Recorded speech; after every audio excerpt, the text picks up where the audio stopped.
Hi, Class 2SA. How's everybody doing today? Hope you're well. We're going to start a new chapter books, and so many of you really liked reading the BFG and going chapter by chapter together as a class. We're going to start a new one, which is another classic.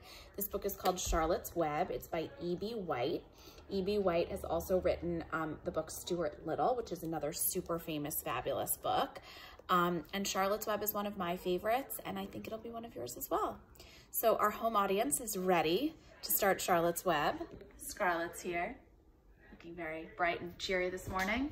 Sawyer's here, also looking bright and cheery this morning, and my little assistant, Scouty. Okay, so here we go. Set up Charlotte's Web. Mommy. Yeah. Why don't you see something? Okay.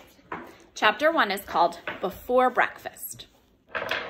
"Where's Papa going with that axe?" said Fern to her mother as they were setting the table for breakfast. You can't do that while I'm reading. "Out to the hog house." Okay, I'm going to start over. Sorry, we had a little distraction. Chapter 1, Before Breakfast. "Where's Papa going with that axe?" said Fern to her mother as they were setting the table for breakfast. "Out to the hog house," replied Mrs. Arabelle. "Some pigs were born last night." "I don't see why he needs an axe," continued Fern, who was only 8. "Well," said her mother, "one of the pigs is a runt. It's very small and weak, and it will never amount to anything. So your father has decided to do away with it." "Do away with it?" shrieked Fern. "You mean kill it? Just because it's smaller than the others?" Mrs. Arabelle put a pitcher of cream on the table. "Don't yell, Fern," she said. "Your father is right. The pig would probably die anyway." Fern pushed a chair out of the way and ran outdoors. The grass was wet and the earth smelled of springtime. Fern's sneakers were sopping by the time she caught up with her father. "Please don't kill it," she sobbed. "It's unfair." Mr. Arabelle stopped walking. "Fern," he said gently, "you will have to learn to control yourself." "Control myself?" yelled Fern. "This is a matter of life and death, and you talk about controlling myself?"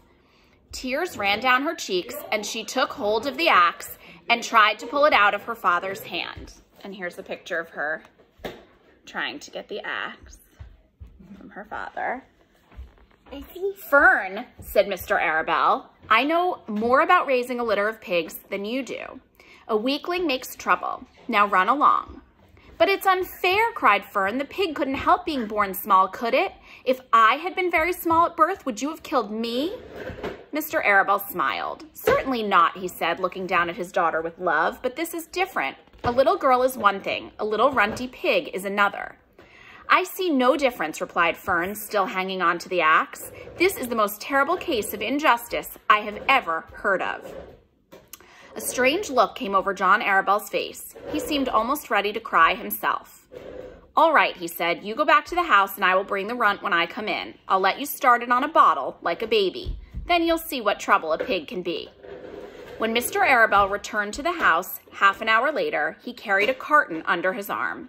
Fern was upstairs changing her sneakers.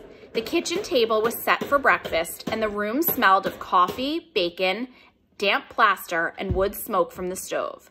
"Put it on her chair," said Mrs. Arabelle. Mr. Arabelle set the carton down at Fern's place. Then he walked to the sink and washed his hands and dried them on the roller towel. Fern came slowly down the stairs. Her eyes were red from crying.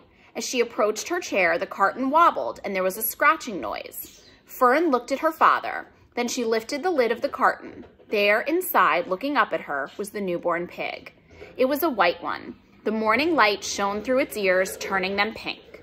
"He's yours," said Mr. Arabelle, "saved from an untimely death, and may the good Lord forgive me for this foolishness." Fern couldn't take her eyes off the tiny pig. "Oh," she whispered, "oh, look at him. He's absolutely perfect." She closed the carton carefully. First she kissed her father, then she kissed her mother. Then she opened the lid again, lifted the pig out, and held it against her cheek. At this moment, her brother Avery came into the room. Avery was 10. He was heavily armed, an air rifle in one hand, a wood dagger in the other. "What's that?" he demanded. "What's Fern got?" "She's got a guest for breakfast," said Mrs. Arabelle. "Wash your hands and face, Avery." "Let's see it," said Avery, setting his gun down. "You call that miserable thing a pig? That's a fine specimen of a pig. It's no bigger than a white rat." Wash up and eat your breakfast, Avery, said his mother. The school bus will be along in half an hour.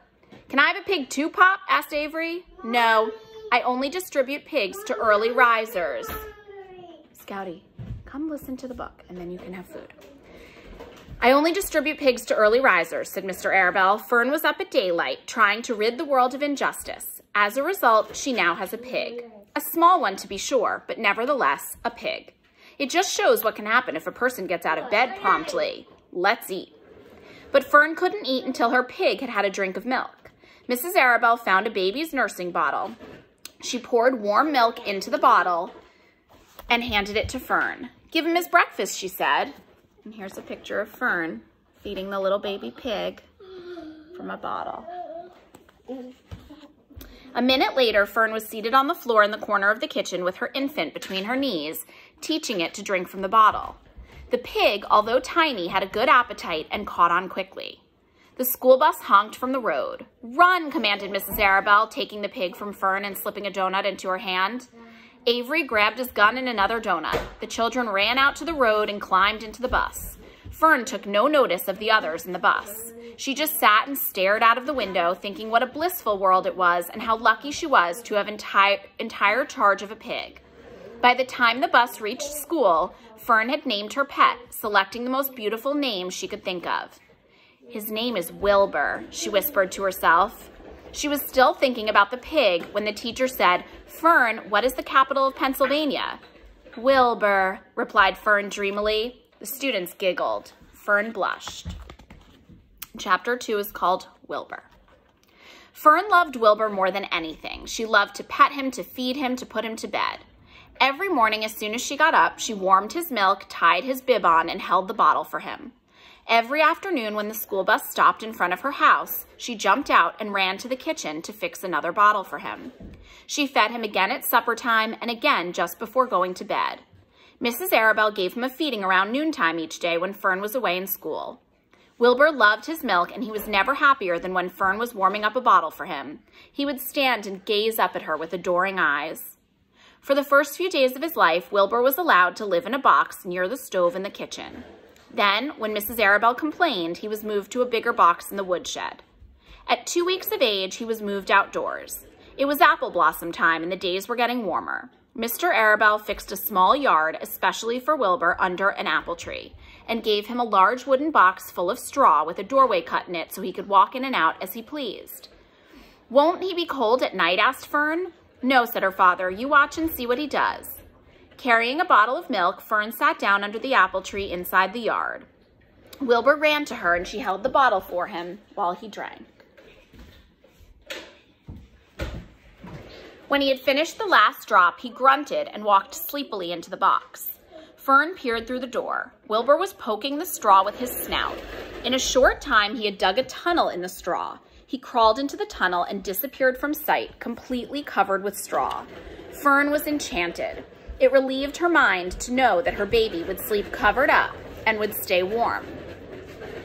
Every morning after breakfast, Wilbur walked out to the road with Fern and waited with her till the bus came.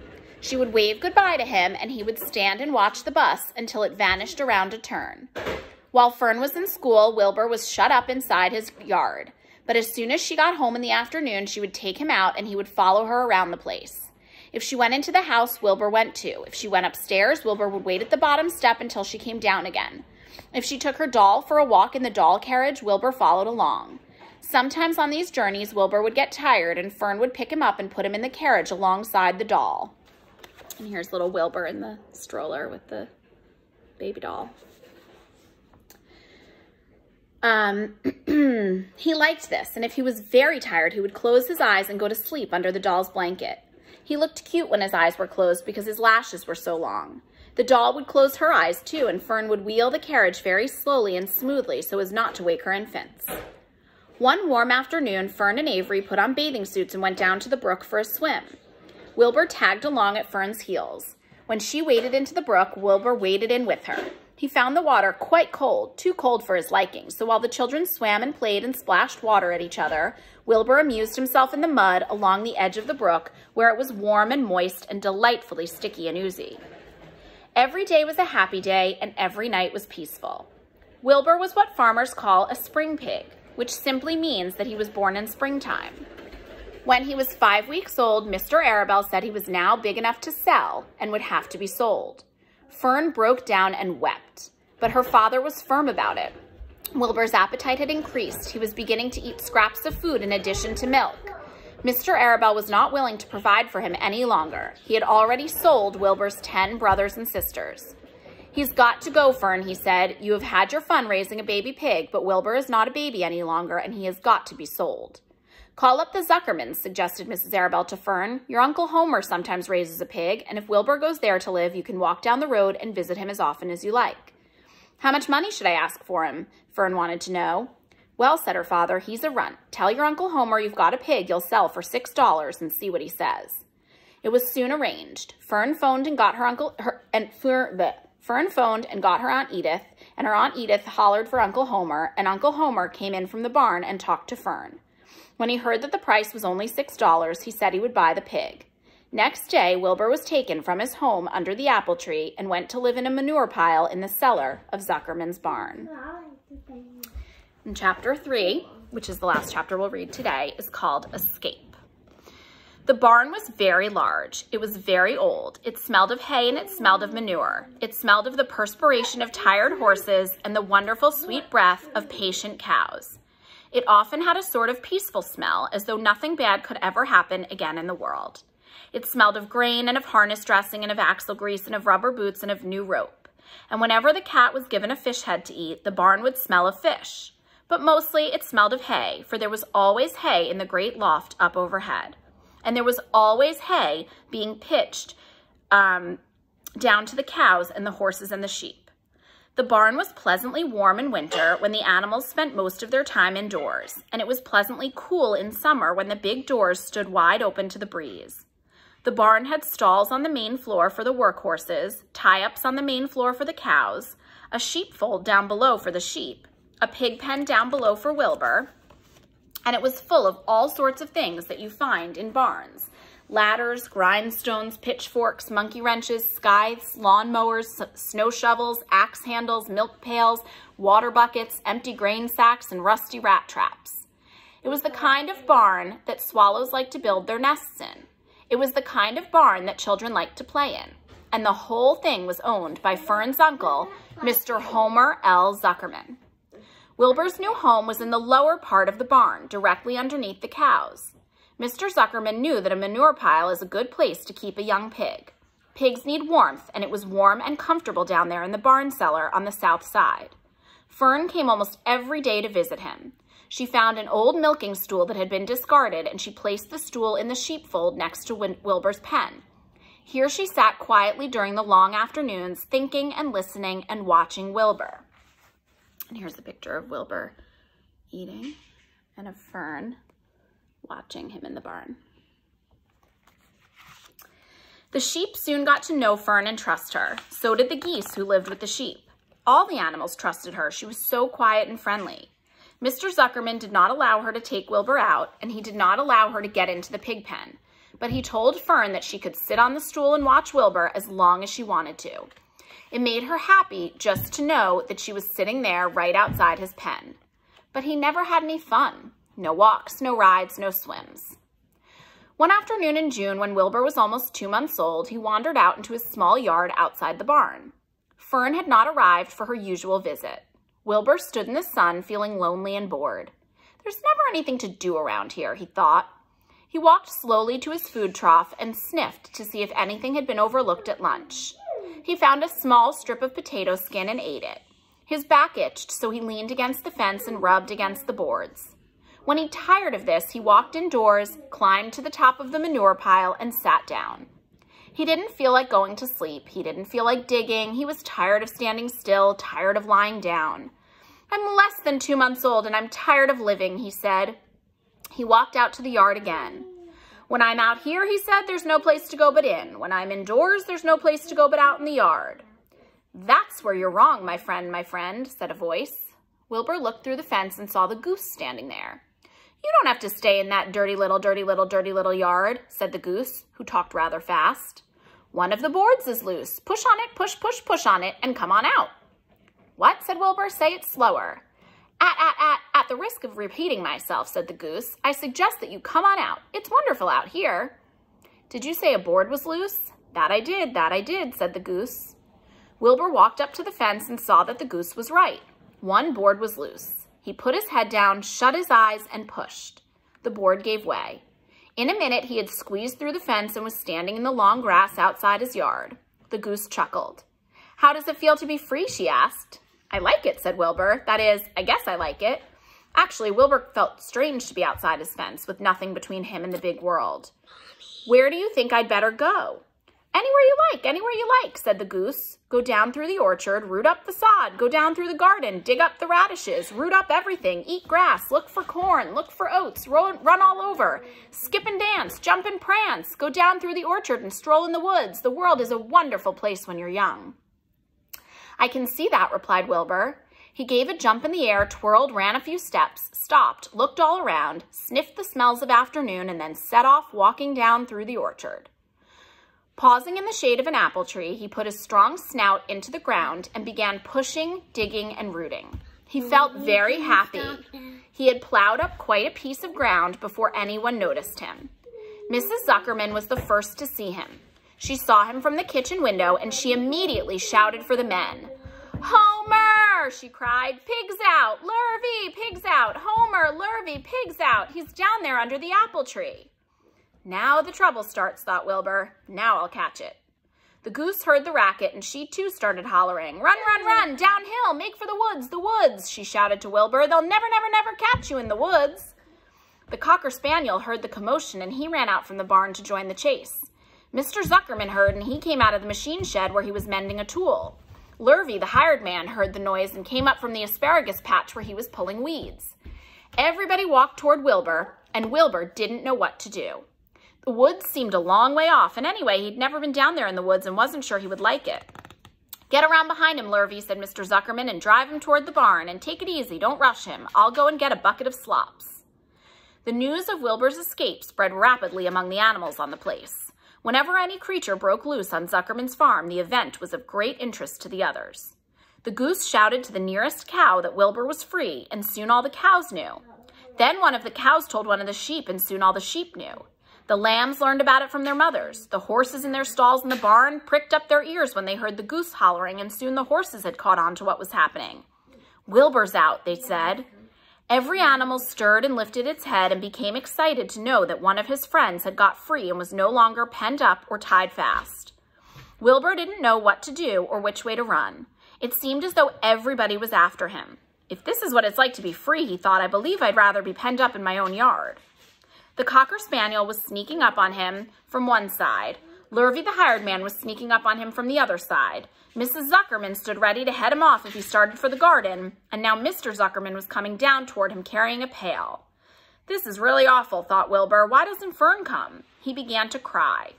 The goose took command and began to give orders. Don't just stand there, Wilbur. Dodge about, cried the goose. Skip around, run toward me, slip in and out, in and out, in and out. Make for the woods, twist and turn.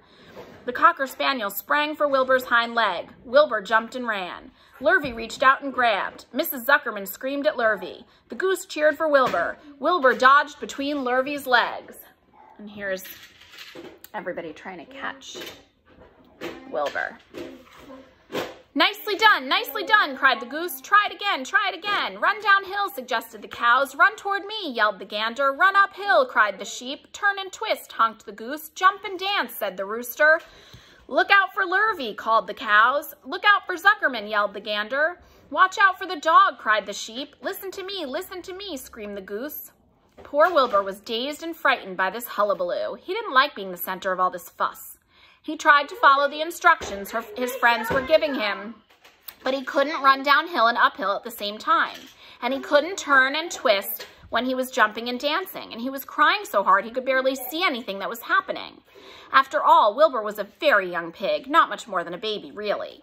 He wished Fern were there to take him in her arms and comfort him. When he looked up and saw Mr. Zuckerman standing quite close to him, holding a pail of warm slops, he felt relieved.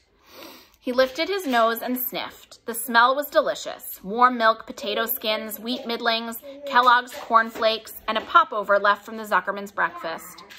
"Come, Pig," said Mr. Zuckerman, tapping the pail. "Come, Pig." Wilbur took a step toward the pail.